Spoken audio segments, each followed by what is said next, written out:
Hello. So today in this session we are going to cover about the GS paper 2, the portion that is governance, because already UPSC prelims has been completed now, so most of you must be preparing for the UPSC mains exam. So for the UPSC mains exam, many of the students basically they ignore the very important topic, that is governance. So most of the time they focus mostly on two topics in GS paper 2, that is polity, or they focus on international relations. But when it comes to the governance part, they used to ignore it. So here we want to put a focus here. What is the importance of the governance in GS paper 2? तो यहाँ पे अगर हम एक चीज़ देखें कि previous years questions के हिसाब से कि how many questions UPSC has asked in UPSC this mains paper that is in part of governance, then we will come to know like example यहाँ से अगर हम start करें like 2013 में टोटल 60 मार्क्स का क्वेश्चन आया था आपके गवर्नेंस में, वहीं 2014 में 62, 2015 62 अगेन एंड 2016 50, 2017 अगेन 65, फिर से आप देखो 50 50 65, फिर से 25 आया 2022 में and previous year that is 2023 में अराउंड 35 मार्क्स के क्वेश्चंस गवर्नेंस से आए हैं. तो अगर हम एक एक्सपेक्ट करें कि 2024 में हाउ मेनी मार्क्स के क्वेश्चंस आ सकते हैं गवर्नेंस से, तो हम समझ सकते हैं कि बेसिकली ये जो 25 और 35 से जो अभी क्वेश्चन आ रहे थे, तो नाउ 2024 में अराउंड 45 या 50 मार्क्स के क्वेश्चंस यूपीएससी फिर से पूछने वाला है गवर्नेंस पोर्शन से. तो इसी हिसाब से अगर हम देखें कि एक एवरेज का अगर एक हिसाब लेके चलें एवरेज, सो एवरेज का अगर हिसाब लेके चलें तो डेफिनेटली 40 प्लस मार्क्स के आपको यूपीएससी में क्वेश्चंस आए हैं गवर्नेंस पोर्शन से. तो इसी हिसाब से जो 2024 है वो भी ऐसा होगा कि वहाँ पे भी आपके 40 से लेके 50 तक मार्क्स के questions you will get in GS paper 2. अब इसके बाद हमें फोकस ये करना है कि वो कौन से वो इंपॉर्टेंट टॉपिक्स हैं जहाँ से यूपीएससी ने मैक्सिमम क्वेश्चन पूछे हैं, क्योंकि आपके पास टाइम कम है तो you can not read all the topics again and again, so you have to focus those topics which are very very important. So अगर उस हिसाब से अगर हम देखें यहाँ पे यूपीएससी का, तो एक चीज़ आपको फ्रिक्वेंसी पता चल जाएगी. यहाँ पे हम लेके आए की themes and pattern topic wise in UPSC governance questions. तो इसमें अगर हम एक चीज़ देख लें तो पैटर्न में आपको पता चल जाएगा पैटर्न कि मैक्सिमम क्वेश्चंस कहाँ से पूछ लिए यूपीएससी ने.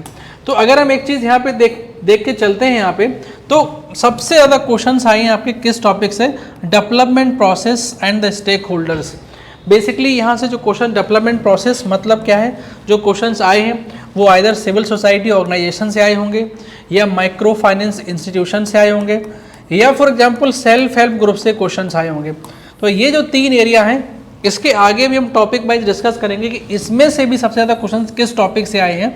तो अगर एक चीज़ आपको मोटा मोटा टॉपिक से पता चल गया है कि maximum question the UPSC that is asking in from governance they are coming from development process and the stakeholders. उसके बाद आपको कहाँ से आए हैं, फॉर एग्जाम्पल यहाँ से governance and transparency and accountability. That means जो आपका एक टॉपिक दिया गया important aspects of the governance, accountability, transparency, e governance, वहाँ से आपको क्वेश्चन उसके बाद सबसे ज़्यादा आए हैं. उसके बाद एक और टॉपिक है जहाँ पॉवर्टी एंड हंगर, वहाँ से 6 क्वेश्चंस आए हैं. And government policies and interventions, जो भी गवर्नमेंट की पॉलिसीज हैं उससे क्वेश्चंस 7 बने हैं. And role of civil service democracy ज़्यादा क्वेश्चंस नहीं बने हैं, लेकिन हम लोग उसमें देखेंगे कि हाँ या 2-3 times only they have asked this questions. तो जो आपका फोकस एरिया रहना चाहिए वो हम बाद में अभी डिस्कस करेंगे. पहले हम टॉपिक वाइज देख लेंगे कहाँ से क्वेश्चंस मैक्सिमम आ गए यूपीएससी के. तो अभी अगर हम देखें यहाँ पे फॉर एग्जाम्पल सबसे पहला टॉपिक अगर हम लेते हैं यहाँ से, तो first topic if we take government policies interventions for development in various sectors issuing arising out of their design and implementation. So government policies intervention से इस पर्टिकुलर टॉपिक से कितने क्वेश्चन यूपीएससी ने पूछे हैं. तो वहाँ पे अगर हम एक चीज़ गौर करें, मैक्सिमम क्वेश्चंस कहाँ से हैं, कोऑर्डिनेशन एंड डेवलपमेंट प्लानिंग के ऊपर.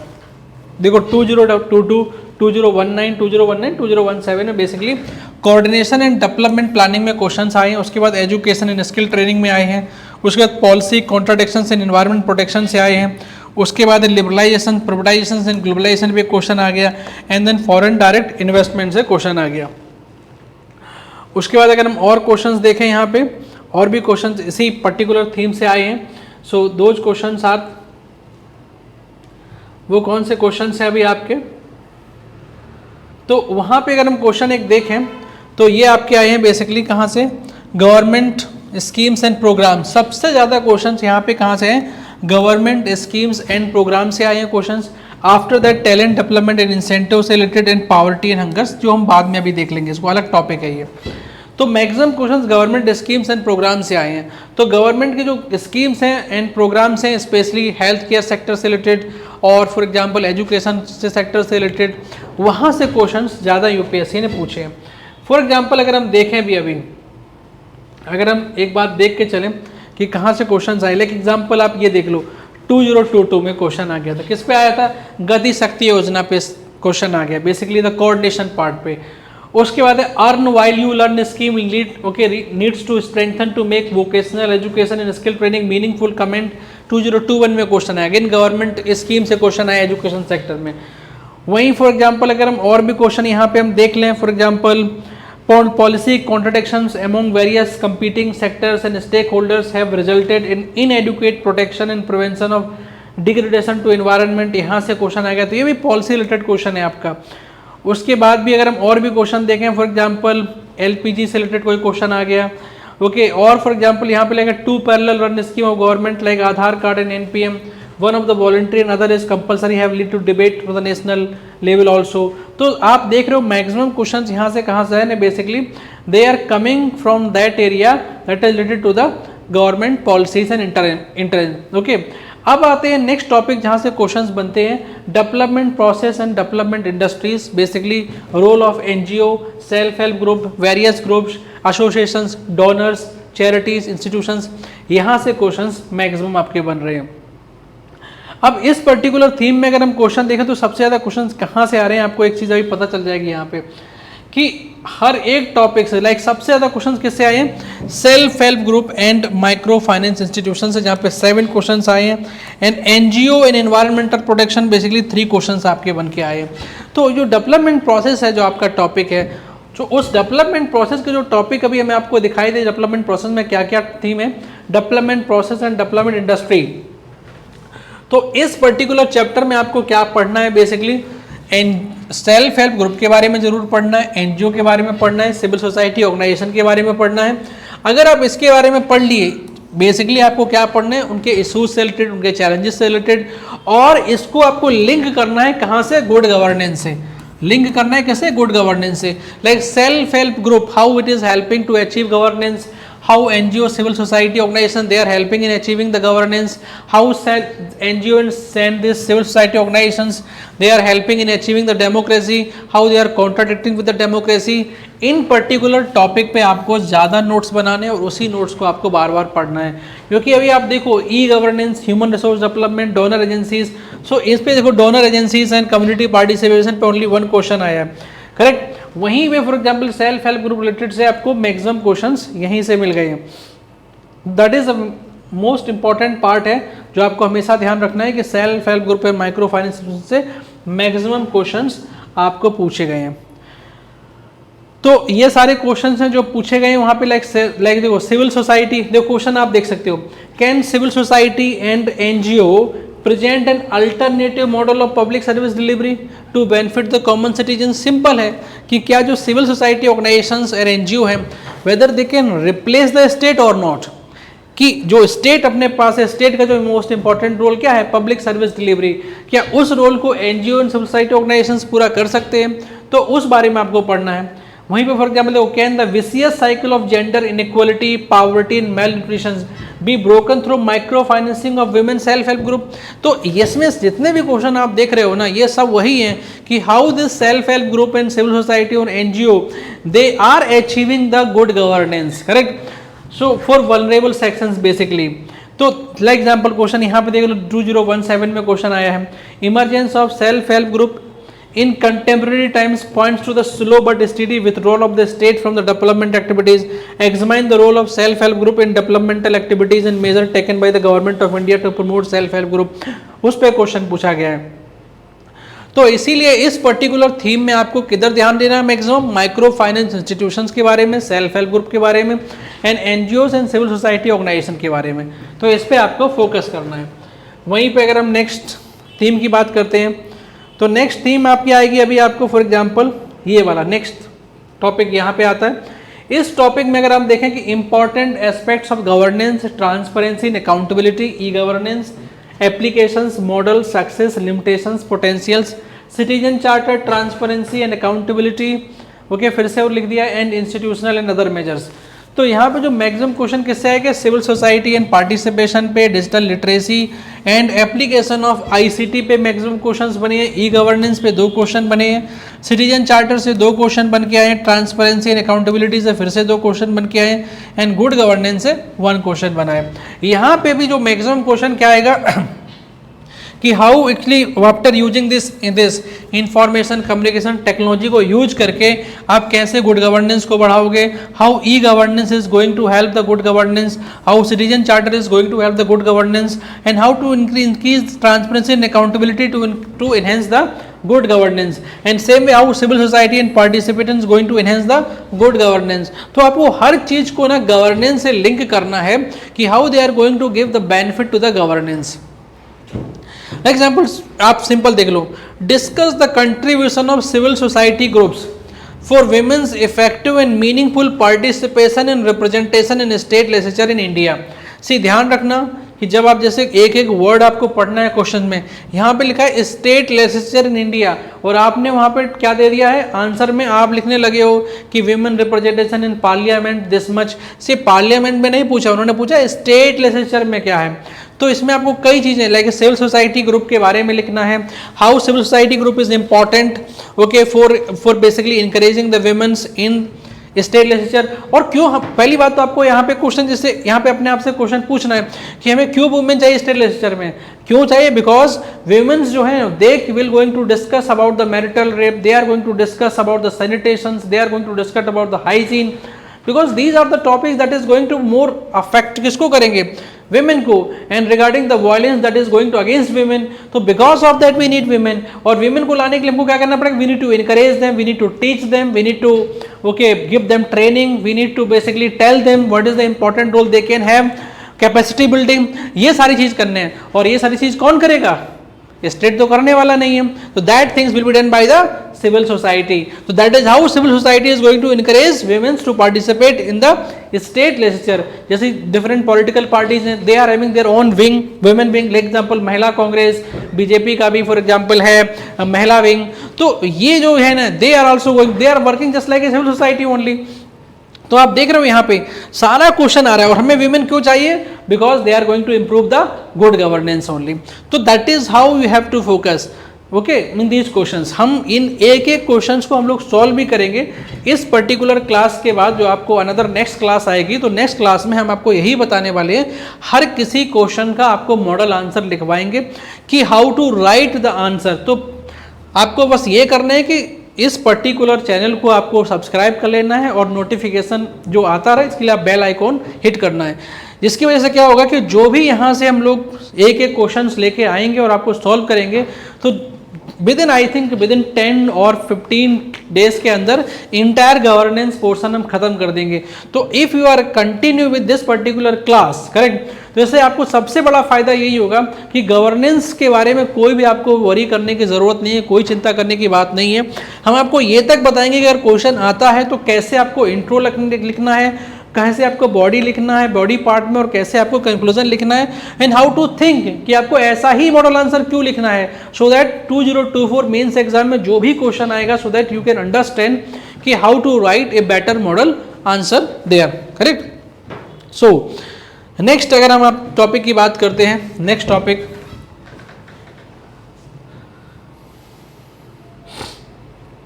नेक्स्ट टॉपिक में अभी आपका आएगा, इसके बाद है role of civil service in a democracy. So role of civil service in a democracy में अगर हम देखें तो कितना क्वेश्चन बन के आया है, तो एक क्वेश्चन आपका है रिफॉर्म्स इन सिविल सर्विस, सबसे इंपॉर्टेंट। तो देखो ये क्वेश्चन कब है, 2020 में आया है, 2017 में आया है। उसके बाद bureaucratic structure and socio economic development पे क्वेश्चन आया है, and one question they vast cadre based civil service organisations.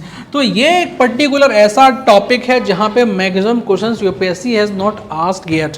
तो एक चांस बनता है कि यस नेक्स्ट टाइम जो भी 2024 की जो एग्जाम होगी और 2025 की मेंस एग्जाम होगी, तो definitely it may be okay UPSC is going to ask more questions from this particular area, because other area से यूपीएससी ने ऑलरेडी बहुत क्वेश्चंस पूछ लिए। This is the area that is not dealt okay completely by the UPSC. यहाँ पे कई questions बन सकते हैं।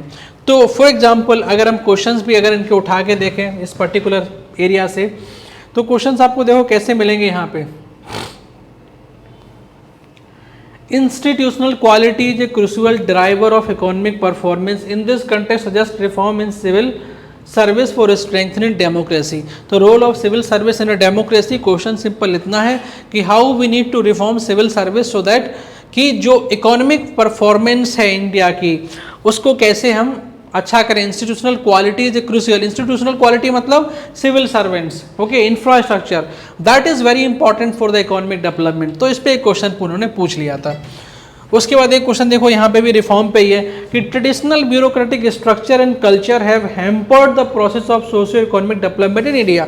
तो क्वेश्चन सिंपल इसी बात पे है कि जो भी सिविल सर्विस हमको मिला है वो कॉलोनियल टाइम से मिला है। कॉलोनियल टाइम में जो सिविल सर्विस था उसका objective was different and today objective is different. Last neck okay during British time objective क्या था, basically to control the population, for law and order control करना है, रेवेन्यू कलेक्ट करना है, दैट्स इट। लेकिन after getting independence 1947 के बाद जो सेम सिविल सर्विस है उसका objective should be change different, और वो क्या हुआ objective, socio economic development only, correct और नॉट। सो उसमें वो फेल्ड क्यों हो गए, because still we are having traditional bureaucratic structure, we are not having that bureaucratic structure that is required for today's time. तो उस पे इस पे क्वेश्चन आ गया था। तो डेफिनेटली एक ऐसा टॉपिक है जहां पे क्वेश्चन यूपीएससी आगे पूछ सकता है, बिकॉज यहाँ पे UPSC has not asked so many questions. वहीं पे अगर हम और आगे जाते हैं, फॉर एग्जांपल अदर टॉपिक पे, last topic for the governance. So last topic for the governance में अगर हम पूछें तो यहाँ पे क्वेश्चन बेसिकली कहाँ से, issue related to poverty and hunger.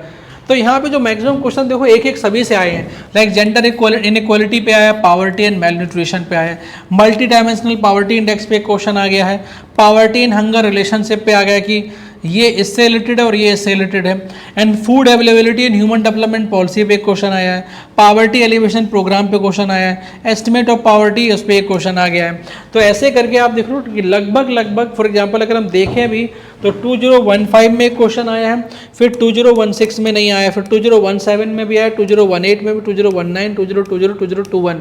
तो इसका मतलब 2022 में कोई क्वेश्चन नहीं आया एंड 2023 में भी कोई क्वेश्चन नहीं आया पॉवर्टी एंड हंगर से। तो इसका मतलब है कि 2024 में डेफिनेटली एक पॉवर्टी एंड हंगर से एक क्वेश्चन यूपीएससी मेंस में उठा के दे सकता है आपको। ये एक I can guess it clear, because every year alternative there asking question. तो 2 साल का गैप हो गया है, तो definitely after 2 years of gap they can ask one question from this particular area also. और यहाँ पे क्वेश्चंस भी अगर आपको दिखाना चाहें तो definitely you can see the questions. Okay only very many question 6-7 okay questions आए हैं इसमें, लाइक हंगर एंड पॉवर्टी से रिलेटेड क्वेश्चन आया है। तो सबसे लेटेस्ट क्वेश्चन वो यही है, can the vicious cycle of gender inequality, poverty and mail nutrition be broken through micro financing of self help group. तो ये भी क्वेश्चन जो आपका है वो सेल्फ हेल्प ग्रुप की कैटेगरी में जाना चाहिए, बट बिकॉज अभी यूपीएससी ने जो क्वेश्चन पूछने लगे हैं, so they are start asking question by mixing 2 to 3 different topics. क्योंकि ये जो पर्टिकुलर ये जो आपका क्वेश्चन है ओके तो ये क्वेश्चन आपका बन रहा है ये वाला, इस क्वेश्चन में क्या है कि आपको सेल्फ हेल्प ग्रुप के बारे में भी जानना है, आपको गवर्नमेंट जो स्कीम्स हैं उस जो इन पर्टिकुलर एरिया में वर्क कर रही हैं उसके बारे में भी you have to be aware about it. So अभी क्या होता है यूपीएससी ऐसा क्वेश्चन पूछ रहा है कि गवर्नेंस जो इंपॉर्टेंट एस्पेक्ट्स ऑफ गवर्नेंस है उसको इंटरलिंक करेंगे सिविल सोसाइटी से, सेल्फ हेल्प ग्रुप से and then hunger and poverty से। So that is how UPSC start asking question. तो आपको ये सारा आइडिया होना चाहिए कि how they are asking question. तो एक चीज़ आपको एक पता चल गया होगा कि from where they are asking questions. वहीं पे अगर हम फिर से अगर हम इस थीम को देखें एक बार कि 2024 के लिए सबसे इंपॉर्टेंट कौन कौन सा थीम हो सकता है। सो 2024 के लिए हम आपको एक थीम बता दे रहे हैं जहाँ से question UPSC focus area for 2024 mains exam. तो फोकस एरिया क्या होगा बेसिकली, तो development process and stakeholders with the highest frequency, focus on role of NGOs, self help group, donor agencies and other stakeholders in development. यहाँ से आपको 2024 में focus करना है.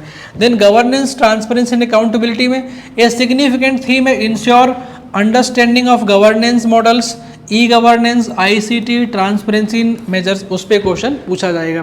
Basically RTI, e governance, applications, models, इन सब पे. उसके बाद poverty and hunger, regularly appearing theme है ये, emphasize on poverty alleviations, food security and related socio economic policy, इस पे क्वेश्चन बनता है.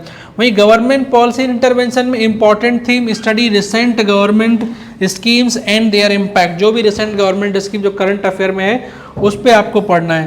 Then role of civil service, though it is less frequent still important to understand the reform and role of civil service and democracy, because मैंने आपको बताया था कि this is the area जहाँ पे यूपीएससी ने ज़्यादा क्वेश्चन अभी तक नहीं पूछे हैं. Because of that reason I can basically estimate that yes, role of civil service in a democracy can be one of the important area for 2024 exam. Correct? So that is how actually I analyzed this for example governance topic, basically how many questions UPSC asked in previous years papers. तो इससे आप एक idea लगा सकते हो कि क्या क्या टॉपिक्स हैं जो 2024 के लिए इंपॉर्टेंट है.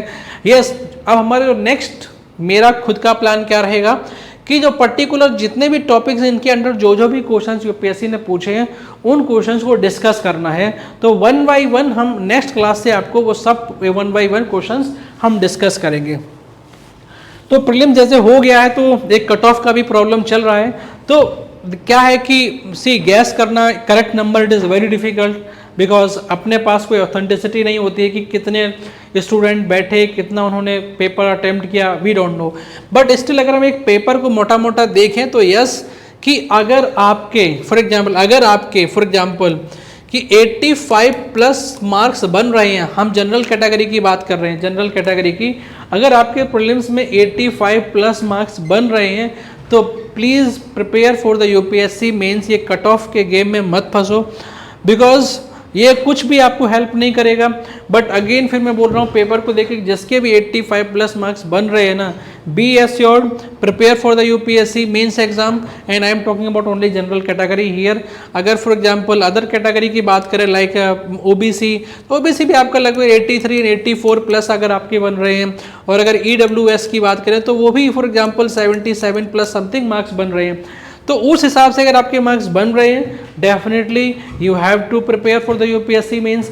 डोंट वेस्ट टाइम कि इस इंस्टीट्यूट का की देखना है, उस इंस्टीट्यूट का की देखना है. यूपीएससी का जो भी आंसर की होगा वो किसी इंस्टीट्यूट से रिलेटेड नहीं है. अपने आप पे भरोसा रखो, just be confident, have trust, okay, and then prepare for the UPSC mains only. And mains के लिए गवर्नेंस पार्ट आपको नहीं छोड़ना है, बिकॉज ये वो पार्ट है that you have not covered during prelims preparation also. देखो पॉलिटी आपने ऑलरेडी प्रीलिम्स के टाइम में पढ़ चुके हो, इंटरनेशनल रिलेशंस प्रीलिम्स के लिए पढ़ चुके हो ना, बट ये जो गवर्नेंस पार्ट है वो आपने बिल्कुल नहीं पढ़ा है. Because of that reason is I am going to solve all the previous year questions that is coming from the governance in our next classes. That's it, and thank you and all the best to everyone.